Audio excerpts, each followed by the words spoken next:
Government exams కోసం తక్కువ ఖర్చులోనే maths, aptitude, reasoning వంటి కోర్సులు నేర్చుకోవడానికి ఇప్పుడే కాల్ చేయండి. Hello viewers, welcome back to Suman TV. Ego అండి చాలా మందికి తెలుసు కదా. ఈగో సాటిస్ఫై అవ్వట్లేదు అని అంటారు, ఏదో ఒకటి మాట్లాడాలి అంటారు. సారీ చెప్పడానికి కూడా చాలా ఆలోచిస్తూ ఉంటారు. ఎప్పుడో చెప్దాంలే అనుకుంటారు. సంవత్సరాల నుంచి కూడా సారీ చెప్పని వాళ్ళు మీలో ఉండే ఉంటారు చాలామంది. మరి ఈ ఈగో అనేది సాటిస్ఫై అవుతుందా లేదా, దీనిపైన ఒక్కసారి మాట్లాడడం, దీనివల్ల వచ్చే ప్రమాదాలు ఏంటి అనే దానిపైన మాట్లాడడానికి మనతో పాటు ఉన్నారు అనిల్ నాయర్ గారు. సార్తో మాట్లాడు. నమస్తే సార్. అనిల్ నాయర్ గారు, ఈగో నేను అన్నట్టుగా చాలామంది ఏంటంటే వెంటనే సారీ చెప్పడానికి అస్సలు ఇష్టపడరు, వాళ్ళ మనసు అంగీకరించదు. ఎప్పుడో ఇంక సంవత్సరాల దాకా కూడా చెప్పేటోళ్ళు కూడా ఉంటారు. అంటే ఈగో అనేది ఎందుకు ఏర్పడుతుంది అంటే ఒకసారి నేను ఫస్ట్ ఆఫ్ ఆల్ ఈగోని యూగో అని అంటాను. ఎప్పుడైతే ఈగోని మనము జేబులో పెట్టుకొని తిరుగుతామో మన చుట్టూ ఉన్న మనుషులు మనకు దూరం అవుతారు. నేను నా ఫ్రెండ్కి ఈ మధ్య ఒక డిస్కషన్లో నేను చెప్తున్నాను. ఫ్రెండ్ ఒక సందర్భంలో మాట్లాడుతూ ఉంటే అతనికి వాళ్ళ అమ్మకు మధ్యలో కొంత డిఫరెన్స్ ఇన్ ఒపీనియన్ వచ్చింది. ఒక యంగ్ టీనేజ్లో ఉన్న అతను ఏదో కెరీర్లో చేద్దాం అనుకున్నాడు. కెరీర్లో ఫ్లాప్ అవుతా అంటే అని చెప్పి అమ్మ చెప్పింది. అలా చిన్న డిఫరెన్స్ ఇన్ ఒపీనియన్, గంట మాట్లాడుకోలేదు. అలా 10-20 సార్లు గొడవలు అయ్యాయి. ఆ 10-20 సార్లు గొడవడంలో వాళ్ళ మధ్య ఒక చిన్న గ్యాప్ ఏర్పడింది. ఆ గ్యాప్ ఏర్పడ్డ తర్వాత చాలాసార్లు నాన్న చెప్పి చూశాడు, రైట్, చిన్న చిన్న విషయాలకు అమ్మ ఏజ్ ఎంత, అమ్మ ఆలోచించే తూరు నువ్వు చూడలేకపోతున్నావు అని. నేను అనుకున్న వ్యూ మీరు అలానే అనుకుంటలేరు కాబట్టి నేను మీతోటి సత్సంబంధాలు పెట్టుకోవడం, నేను అనుకున్నదే కరెక్ట్ అనుకోవడము, నేను చేసిందే కరెక్ట్ అనుకోవడము, ఎదుటి వాళ్ళు ఏదైనా చెప్పినప్పుడు అతని తెలియని తనంతో చెప్తున్నాడు అని చెప్పి నాకే అన్ని తెలుసు అనుకోవడం, అలా అనుకొని ఇతను వాళ్ళమ్మ నుంచి మెల్లమెల్లగా దూరం అయ్యాడు. కాలేజ్కి వెళ్ళాడు. కాలేజీలో 4 years జరిగింది. ఏ సెలబ్రేషన్లు అమ్మ ఫోన్ చేస్తే రైట్, ఫ్రెండ్స్ తోటి మాత్రం గంటలు మాట్లాడతాడు, అమ్మ ఫోన్ చేస్తే మాత్రం నిమిషంలో మాట్లాడతాడు. అమ్మ రోజు ఇతన్ని ఫోన్ చేసే ప్రయత్నం చేసింది. ఇతను తెలియకుండా అమ్మకి తనకి ఒక గ్యాప్ ఏర్పడింది. ఒకే ఒక రోజు తనకు ఫోన్ కాల్ వచ్చింది. వెళ్ళి చూసుకుంటే అమ్మ చనిపోయి ఉంది. అమ్మ చనిపోయిన తర్వాత అమ్మ వాళ్ళ నాన్న చెబుతూ నీ కోసం అమ్మ ఏమేం చేసింది అని చెప్పి రైట్ అన్నీ కూడా డైరీలో చదువుతూనే ఉంటే అప్పుడు అనిపించింది, నాకెందుకు ఇంత ఈగో, నా ఈగో వల్ల అతను ఏం సంపాదించాడు, రైట్, లైఫ్లో నేను బాగుండాలి అని చెప్పి చిట్ట చివరి వరకు కట్టె కాలేంత వరకు నేను బాగుండాలని కోరుకునే అమ్మతోట నా ఈగో, నాన్నతోట నా ఈగో, అన్నయ్యతోట నా ఈగో, రైట్. మనము ఎప్పుడో నేను బాగా బిలీవ్ చేసేది, we are not self made, we are all community made. నేను ఇప్పుడు మాట్లాడుతూనే ఉంటే ఇచ్చిన మైక్ డెవలప్ చేసింది నేను కాదు, రైట్. ఏది కూడా అన్నీ కలుస్తూనే ఉంటే ఒక పనులు అవుతాయి. ఈగో వల్ల ఏంటంటే, ఈగో ఎప్పుడొస్తుందో తెలుసా మేడం, నేను అనుకునేదే నువ్వు అనుకుంటే రైట్, నువ్వు నా స్నేహితుడివి అని అనుకుంటాం. ఈగో ఆల్వేస్ ఇన్స్పైట్ ఆఫ్ వల్ల వస్తుంది, బికాజ్ ఆఫ్ వల్ల రాదు. అంటే ఇన్స్పైట్ అంటే నేను ఏదనుకున్నానో, కొంతమందిని మీరు చూసారా మేడం, 2 ఫ్రెండ్స్ ఉంటారు, భార్యాభర్తలు ఉంటారు, వీళ్ళ మధ్య ఎంత డిఫరెన్స్ ఇన్ ఒపీనియన్ ఉంటుంది. ఇతను ఈ డిఫరెన్స్ ఇన్ ఒపీనియన్ యాక్సెప్ట్ చేస్తారు. ఈమె 6 అంటే నువ్వు తిరిగి చూసావు ఇది 9 అని అనుకుంటారు. ఈ డిఫరెన్స్ ఇన్ ఒపీనియన్ని చాలా కోఆర్డియల్గా మనము రెస్పెక్ట్ చేసినప్పుడు బ్యూటిఫుల్గా ఉంటుంది మేడం రిలేషన్షిప్. ఈగో ఒక స్టేజ్ వచ్చేటప్పుడు, టీనేజ్కి వచ్చినప్పుడు ఈ ఈగో హయ్యెస్ట్ పీక్ లెవెల్స్లో ఉంటుంది. కానీ ఒక స్టేజ్ వచ్చిన తర్వాత మీరు బిజినెస్ చేసేటప్పుడు కానీ చదువు చేసేటప్పుడు అన్నీ మీరు చెయ్యలేరు మేడం, అన్నీ మీ వల్ల కావు, అన్ని స్కిల్ సెట్స్ దేవుడు మీకు ఇవ్వడు. సూర్యుడు పొద్దున ఉదయిస్తాడు, చంద్రుడు సాయంత్రం ఉదయిస్తాడు. అట్లని చెప్పి చంద్రుడు తక్కువ కాదు, సూర్యుడు తక్కువ కాదు. ఒక్కొక్కరి టైంలో వాళ్ళు షైన్ అవుతూనే ఉంటారు. ఈగో అనేది ఎంత తొందరగా రైట్ మనం వదిలిపెడితే అంత హ్యాపీగా మెంటల్ పీస్గా మనము ఉంటాము. ఈగో ఎక్స్ప్రెస్ చేయకూడదు. నేను ఈసారి క్లాస్ ఫస్ట్ వద్దాం అనుకున్నాను కానీ రాలేదు, నెక్స్ట్ సారి ఆ క్లాస్ ఫస్ట్ అతన్ని నేను ఓడగొడతాను అని మనసులో అనుకొని కష్టపడు. Ego should not be expressed. Ego should be kept inside that I'm good in this work but I'm the only person who can do this work అనేది ఆ యాటిట్యూడ్ రాకూడదు. ఈగో కొన్నిసార్లు మేడం మనసుకు తాకితే ఒక దేశానికే ఇండిపెండెన్స్ రావచ్చు. దానికి ఎగ్జాంపుల్ మహాత్మా గాంధీ. ట్రైన్ నుంచి ఇసిరేతన్న అతనికి నాలాగా భారతీయులకు ఇంత ఇన్సల్ట్ జరుగుతుంది, ఇదా ఒక బ్యారిస్టర్ అయిన నాకు ఇచ్చే రెస్పెక్ట్ అని చెప్పి ఈగో వచ్చి 10 మందికి చెప్పుకోలేదు, బ్రిటిష్లన్నీ తరిమేశాడు. ఆగ్నస్కి కూడా చాలా ఫీల్ అయింది, అరే ఇట్లాంటి 60 సంవత్సరాలు దాటిన వాళ్లకు 3 పూటల భోజనం లేదు, వాళ్ళకు రెస్పెక్ట్ లేదు, రైట్, నేను వీళ్లకు ఏదైనా చెయ్యాలి అని చెప్పి 10 మందికి నేనే చేస్తున్నానని చెప్పలేదు, సైలెంట్గా మిషనరీస్ ఆఫ్ చారిటీస్ పెట్టింది. మనము చేస్తున్న ప్రతి పనిలో నేనైతే ఇంతవరకు చేయగలుగుతాను. ఓపెన్నెస్ టు హియర్ లేనప్పుడు చాలా ప్రాబ్లమ్స్ క్రియేట్ అవుతాం మేడం. కొంతమందికి నేను చూశాను, ఇంట్లో భార్యాభర్తలు ఇద్దరు కలిస్తే చాలా గొప్ప థింగ్స్ అన్వోల్డ్ అవుతాయి, ఈగో వల్ల బ్రేకేజ్ అయిపోతుంది. 1+1 ఎప్పుడైతే గ్రేటర్ దాన్ 2 అయిందో, మీ అభిప్రాయము నా అభిప్రాయం కలిస్తే ఒక గొప్ప అభిప్రాయంగా మారిందో, రైట్, అప్పుడు చాలా సంబంధాలు బాగుంటాయి.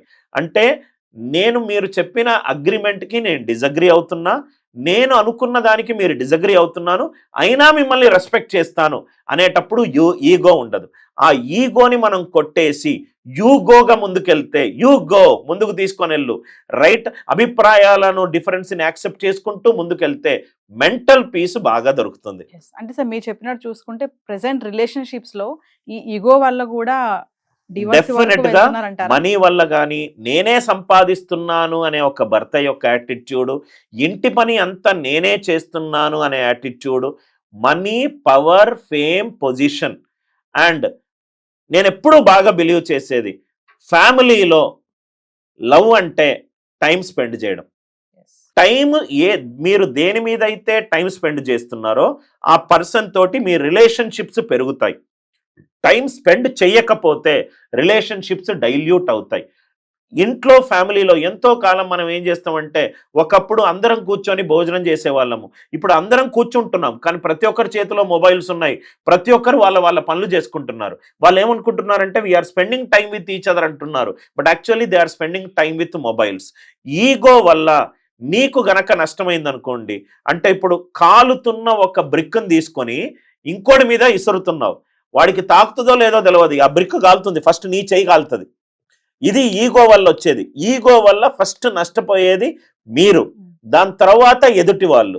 సో నేను చాలా గొప్పగా ఒక లైన్ విన్నాను మేడం, స్ట్రెస్ ఎప్పుడు వస్తుంది తెలుసా మేడం, ఎప్పుడైతే మనిషి తన గురించి కాకుండా అందరి గురించి ఆలోచిస్తున్నాడో అప్పుడు ఆ మనిషిలో స్ట్రెస్ క్రియేట్ అవుతుంది. ఎప్పుడైనా నా వల్ల నాకు స్ట్రెస్ వచ్చింది అని అంటారా ఎవరన్నారు, ఆ పలానా ఎంప్లాయీ వల్ల స్ట్రెస్ వచ్చింది, వాడు డబ్బులు ఇవ్వలేదు కాబట్టి స్ట్రెస్ వచ్చింది, ఆ మాట వాడు అన్నాడు కాబట్టి స్ట్రెస్ వచ్చిందని. సో కాబట్టి మెంటల్ పీస్కి ఇవన్నీ నెగటివ్ ఎమోషన్స్. ఈగో చూపెట్టే టైంలో చూపెడితే రివల్యూషన్స్ క్రియేట్ అవుతాయి. చూపెట్టాల్సిన టైంలో మనకు ఒక మనిషి ఒక మాట అన్నాడు, మనకు భలే బాధ అనిపించింది, ఆ యాంగర్ని కంట్రోల్ చేసుకునే నీ దగ్గర ఎమోషనల్ మెచ్యూరిటీ లేనప్పుడు, అది 10 సంవత్సరాలు కలిసి ఉన్నారు, మాట్లాడుకున్నారు, ఫ్రెండ్షిప్గా ఇద్దరు సినిమాలు చూసుకున్నారు, కష్ట సుఖాలు చూసుకున్నారు, ఒక్క మాట వల్ల అద్భుతమైన స్నేహం పాడవుతుంది. ఒక్క మాట వల్ల గొప్ప స్నేహం కూడా, సపోజ్గా ఎవరైనా మనకు అనుకున్నారు ఒక షెడ్యూల్ ఒక వర్క్ చేయాలని, కుదరనప్పుడు ఎందుకు కుదరలేదు అతను చెప్పే పాయింట్ని మనం రెస్పెక్ట్ చేసామనుకోండి, చాలా కంఫర్టబుల్గా ఉంటుంది. లేనిపోని ఈగోలకు పోయి రిలేషన్షిప్లు అమ్మ నాన్నలతోటి మాట్లాడకుండా ఉండడాలు, గర్ల్ ఫ్రెండ్ బాయ్ ఫ్రెండ్ తోటి లవీడవీగా మాట్లాడుకొని ఒక డిఫరెన్స్ వచ్చినప్పుడు విడిపోవడాలు, ఇవన్నీ ఒక టెంపరరీ మూమెంట్సే మేడం. ఇట్స్ చాలా మంది అనుకుంటారు కదా, నా ఈగో సాటిస్ఫై అవ్వట్లేదు అని అంటూ ఉంటారు. మరి అదేంటి సార్? మరి అంటే బేసికల్గా నా ఈగో సాటిస్ఫై అవ్వట్లేదని నేను 2 రకాలుగా చూస్తున్నాను. నేను అనుకునేది వచ్చేంత వరకు చేస్తాను, ఆ పని నేను అనుకున్నట్టు రాలేదు కాబట్టి చేస్తాను అనేది ఒక self, this is not my best work. ఇప్పుడు పికాసో అంటాడు, రైట్, దిస్ ఈ my best work is at to come అని. అంటే అతనికి ఏంటంటే నేను ఇంకా బాగా చేయగలుగుతాను, ఇంకో బాగా చేయగలుగుతాను అనేది positive way of looking. Second way ఏంటంటే నా ఈగో హర్ట్ అయ్యింది అని అంటే, నేను ఇంకో అతనికి నా దగ్గరికి వచ్చి అతను తప్పు చేస్తే అపాలజీ చెప్పి సారీ చెప్పి నేను అనుకున్నట్టు చేస్తే నా ఈగో పోతుంది అని మనం అనుకుంటున్నాం. కానీ ఒకటి మేడం, లైఫ్లో అసలు ఎవ్వరూ కూడా పర్ఫెక్ట్ కాదు, మనం అందరము ఇంపర్ఫెక్షన్స్ తోటే పుట్టాం, ఆ ఇంపర్ఫెక్షన్స్ తోటే పెరుగుతాం. అన్నిసార్లు మనమే గెలుస్తామనేది గేమ్ కాదు. ఓ గేమ్లో కొందరు గెలుస్తారు, కొందరు ఓడిపోతారు. సో మనము ఒక సిట్యుయేషన్లో మనం ఈగో చూపెడితే నెక్స్ట్ సిట్యుయేషన్లో ఎదుటి పర్సన్ సిట్యుయేషన్లో మనం కూడా ఉండాల్సి వస్తుంది. అప్పుడు మనకు అర్థమవుతుంది ఆ టైంలో నేను చూపెట్టేయాల్సింది కాదు అని చెప్పి. ఈగో మంచిది, నీ యొక్క బెస్ట్ బయటికి రాలేదని చెయ్యి. ఈగో మంచిది కాదు అంటే నాకంటే కింద స్థాయిలో ఉన్న వ్యక్తి, నా మీద డిపెండ్ అయిన వ్యక్తి నేను అనుకున్నట్టు చెయ్యాలి అని అనుకోవడం మూర్ఖత్వం madam. That is an absolute stupidity which is derived from ego. Ego అనేది నెగటివ్ ఎమోషన్, పాజిటివ్ ఎమోషన్. మనం ఏ రకంగా దాన్ని చూస్తే. సో ఫైనల్ ఒక క్వశ్చన్ చెప్పండి. ప్రెసెంట్ జనరేషన్ సారీ చెప్పడానికి బ్యాక్ స్టెప్ వేస్తున్నారు. ఎందుకు ఆ 2 అక్షరాలు సారీ చెప్పడానికి ఎందుకు వాళ్ళు ముందుకు వెళ్ళలేకపోతున్నారంటే వాళ్ళ ఇమ్మెచ్యూరిటీ మేడం, వాళ్ళ ఇన్నోసెన్స్ మేడం, వాళ్ళ ఇగ్నోరెన్స్ మేడం. ఎందుకు అనంటే లైఫ్లో మనము ఇంపర్ఫెక్షన్స్ని రెస్పెక్ట్ చెయ్యని రోజు ఇది చాలా న్యాచురల్గా జరుగుతుంది. ఒక స్లిప్ ఆఫ్ టంగ్లో ఒక ఫ్రెండ్ నీ గురించి చెడుగా అన్నాడు. ఆ స్లిప్ ఆఫ్ టంగ్లో ఆ ఫ్రెండ్ చెడుగా అన్నాడంటే క్లారిఫై చేసుకో. జనరల్గా ఇప్పుడు 90% హ్యూమన్ బీయింగ్స్ ఏంటి తెలుసా మేడం, వినరు, ఓన్లీ మాట్లాడతారు. ఎదుటివాడు మాట్లాడుతూనే ఉంటే అతని సైడ్ కూడా ఒక వర్షన్ ఆఫ్ ది స్టోరీ ఉంది. మేబీ దాంట్లో కొన్ని తప్పులు ఉండొచ్చు. తప్పులున్నవాడినే మనిషి అని మనం డిఫైన్ చేయకుండా రైట్ చిన్న చిన్న తప్పులకు భూతద్దంలో చూసి అద్భుతమైన రిలేషన్షిప్స్ని పోడుకుంటారు. నేను ఎలా చూస్తాను అనంటే మేడం, నా మనుషులు, నా సర్కిల్ ఆఫ్ లవ్లో ఇంపర్ఫెక్షన్స్ ఆర్ యాక్సెప్టెడ్. ఇప్పుడు నాకు 2 కవల పిల్లలు ఉన్నారు. ఆ 2 కవల పిల్లలు వాళ్ళు రోజు చేసే వాళ్ళ ఆటలకి imperfections are okay with me. ఒక విషయంలో నేను మా నాన్నతో అన్నాను, నేను కూడా చిన్నప్పుడు అలానే ఉన్నాను. నేను చెయ్యలేనిది నా కొడుకులు చేయాలని నేను కోరుకోను. ఇంపర్ఫెక్షన్స్ని యాక్సెప్ట్ చేసి నేను ఇలా చూస్తాను మేడం, నాకు కంటెక్స్ట్ ఇంపార్టెంటా, పర్సన్ ఇంపార్టెంటా, ఈ మనిషి వల్ల రేపు నాకు అవసరం లేదు, ఈ మనిషిని నేను లైఫ్లో చూడట్లేదు, ఇతని వల్ల నాకు ₹1 లాభం లేదు, అతని వల్ల నేను గ్రో అవ్వట్లేదు అని అనుకునేటప్పుడు మొహమాటం లేకుండా చెప్పేసి ముందుకెళ్ళు. కానీ ఆ మనిషి వల్ల నువ్వు కోల్పోయిన ఆపర్చునిటీ కాస్ట్ కూడా చూడు. ఈ మనిషే నాకు ఇంపార్టెంట్, కంటెక్స్ట్ ఇంపార్టెంట్ కాదు. మనిషి కష్టం వచ్చినా నష్టం వచ్చినా నేను వాడిని ఫ్రెండ్ అనుకున్నాను, వాడి చెయ్యి వదిలే సమస్య లేదు అని అనుకుంటే డిఫరెన్స్ ఇన్ ఒపీనియన్స్ని సెలబ్రేట్ చేయొచ్చు మేడం. ఈగో ముందుకు వచ్చినప్పుడు చాలా విషయాలు వెనక్కి వెళ్తాయి. When ego goes everything else comes. When ego comes everything else goes. Thank you. Thank you.